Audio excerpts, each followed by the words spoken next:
Hello everyone सांग माने ये जो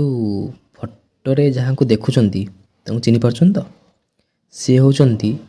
लिजेंडारी फुटबॉल प्लेयर तथा आर्जेंटीनार फुटबॉल प्लेयर एवं 2022 मसीहा FIFA World Cup captain Lionel Messi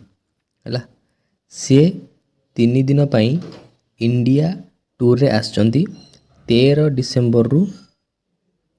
15 December पर्यंत तो ता भितर सी 13 डिसेम्बर रे कोलकाता एवं हैदराबाद रे जिबे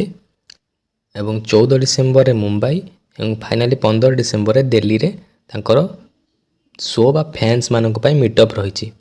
से कोलकातार Salt Lake stadium Hyderabad Rajiv Gandhi stadium Mumbai रो वानखेड़े एवं दिल्ली रो अरुण जेटली स्टेडियम रे फैन मानक मीट करेंगे।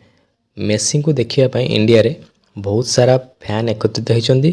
तो यही क्वेश्चन वो WSC वो SSC एग्जाम रे आसबार संभावना अच्छी कारण स्पोर्ट्स रिलेटेड क्वेश्चन पचारे जदि वो WSC वो CGL कि वो SSC एग्जाम रे या पर क्वेश्चन आसे कि कौ